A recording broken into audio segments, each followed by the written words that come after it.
Letter, Lucy Westenra to Mina Murray. 24 May. My dearest Mina, thanks and thanks and thanks again for your sweet letter. It was so nice to be able to tell you and to have your sympathy. Oh, my dear, it never rains but it pours. How true the old proverbs are. Here am I, who shall be 20 in September, and yet I never had a proposal till today, not a real proposal, and today I have had 3. Just fancy! 3 proposals in one day! Isn't it awful? I feel sorry, really and truly sorry for 2 of the poor fellows. Oh, Mina, I'm so happy that I don't know what to do with myself. And 3 proposals!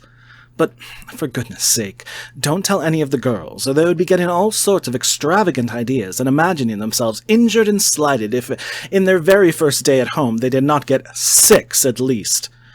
Oh, some girls are so vain. You and I, Mina dear, who are engaged and are going to settle down soon soberly into old married women, can despise vanity. Well, I must tell you about the 3, but you must keep it a secret, dear, from everyone. Except, of course, Jonathan.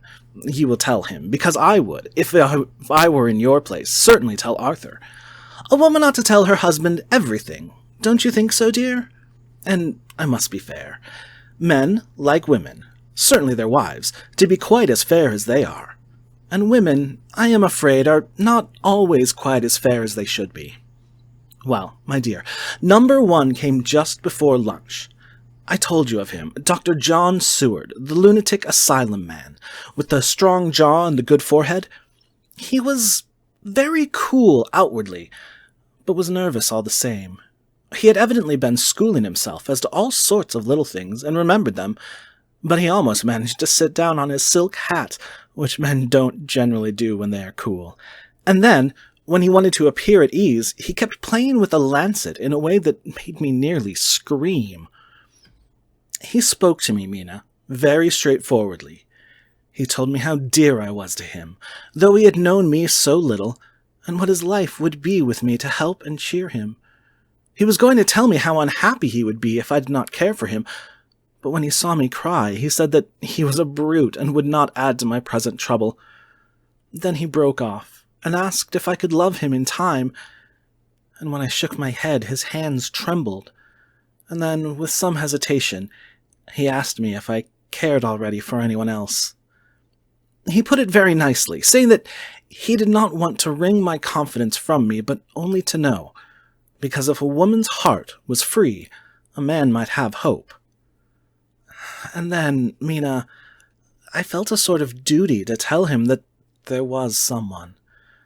I only told him that much, and then he stood up, and he looked very strong and very grave as he took both my hands in his, and said he hoped I would be happy, and if I ever wanted a friend, I must count him one of my best. Oh, Mina dear, I can't help crying, and you must excuse this letter being all blotted. Being proposed to is all very nice and all that sort of thing, but it isn't at all a happy thing when you have to see a poor fellow, whom you know loves you honestly, going away and looking all broken-hearted, and to know that, no matter what he may say at the moment, you are passing quite out of his life. Oh, my dear, I must stop here at present. I feel so miserable, though I'm so happy. Evening. Arthur is just gone, and I feel in better spirits than when I left off, so I can go on telling you about the day. Well, my dear, number 2 came after lunch. He's such a nice fellow, an American from Texas, and he looks so young and so fresh that it seems almost impossible that he's been to so many places and has had such adventures.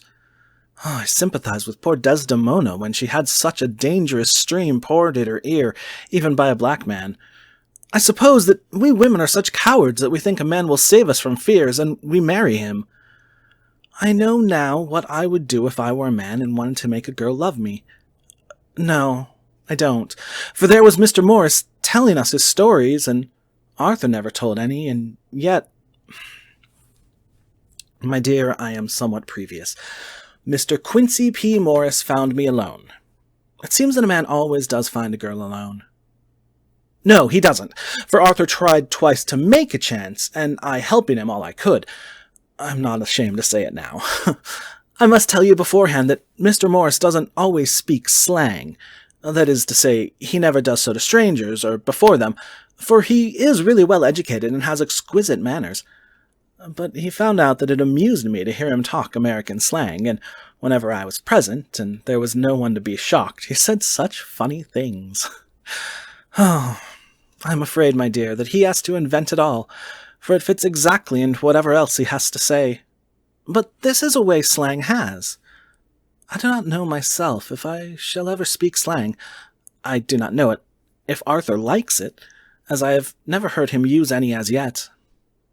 Well, Mr. Morris sat down beside me and looked as happy and jolly as he could, but I could see all the same that he was very nervous. He took my hand in his and said ever so sweetly, "Miss Lucy, I know I ain't good enough to regulate the fixin's of your little shoes, but I guess if you wait till you find a man that is, you will go join them 7 young women with the lamps when you quit. Won't you just hitch up alongside of me and let us go down the long road together, driving in double harness?" Well, he did look so good-humored and so jolly that it didn't seem half so hard to refuse him as it did poor Dr. Seward. So I said, as lightly as I could, that I did not know anything of hitching, and that I wasn't broken to harness at all yet. Then he said that he had spoken in a light manner, and he hoped that if he had made a mistake in doing so on so grave, so momentous an occasion for him, I would forgive him. He really did look serious when he was saying it, and I couldn't help feeling a bit serious, too. I know, Mina, you will think me a horrid flirt, though I couldn't help feeling a sort of exultation that he was number 2 in one day. And then, my dear, before I could say a word, he began pouring out a perfect torrent of love-making, laying his very heart and soul at my feet. He looked so earnest over it that I shall never again think that a man must be playful always, and never earnest, because he's merry at times. I suppose he saw something in my face which checked him, for he suddenly stopped, and said with a sort of manly fervour that I could have loved him for if I had been free. "Lucy, you are an honest-hearted girl, I know. I should not be here speaking to you as I am now, if I did not believe you clean grit, right through to the very depths of your soul. Tell me, like one good fellow to another, is there anyone else that you care for? And if there is, I'll never trouble you a hair's breadth again, but will be, if you will let me, a very faithful friend." Oh, my dear Mina, why are men so noble when we women are so little worthy of them? Here I was almost making fun of this great-hearted, true gentleman. I burst into tears. I'm afraid, my dear, you will think this a very sloppy letter in more ways than one, and I really felt very badly. Why can't they let a girl marry 3 men, or as many as want her, and save all this trouble? Oh, but this is heresy, and I must not say it. I'm glad to say that, though I was crying, I was able to look into Mr. Morris's brave eyes, and I told him straight out, "Yes, there is someone I love, though he has not told me yet that he even loves me." I was right to speak to him so frankly, for quite a light came into his face, and he put out both his hands and took mine. I think I put them into his, and said in a hearty way, "That's my brave girl. It's better worth being late for a chance of winning you than being in time for any other girl in the world. Don't cry, my dear. If it's for me, I'm a hard nut to crack, and I take it standing up. If that other fellow don't know his happiness, well, he'd better look for it soon, or he'll have to deal with me. Little girl, your honesty and pluck have made me a friend, and that's rarer than a lover. It's more unselfish, anyhow. My dear, I'm going to have a pretty lonely walk between this and Kingdom Come. Won't you give me one kiss? It'll be something to keep off the darkness now and then. You can, if you like, for that other good fellow. He must be a good fellow, my dear, and a fine fellow, or you could not love him. Hasn't spoken yet." That quite won me, Mina, for it was brave and sweet of him, and noble, too, to a rival, wasn't it? And he so sad. So I leant over and kissed him. He stood up with my 2 hands in his, and he looked down into my face. I'm afraid I was blushing very much. He said, "Little girl, I hold your hand and you've kissed me, and if these things don't make us friends, nothing ever will. Thank you for your sweet honesty to me, and goodbye." He wrung my hand, and taking up his hat, went straight out of the room without looking back, without a tear or a quiver or a pause, and I'm crying like a baby. Oh, why must a man like that be made unhappy when there are lots of girls about who would worship the very ground he trod on? I know I would if I were free, only I don't want to be free. Oh, my dear, this quite upset me, and I feel I cannot write of happiness just at once after telling you of it, and I don't wish to tell of the number 3 until it can all be happy. Ever your loving, Lucy. P.S. Oh, about number 3? I needn't tell you of number 3, need I? Besides, it was all so confused, and it seemed only a moment from his coming into the room till both his arms were around me and he was kissing me.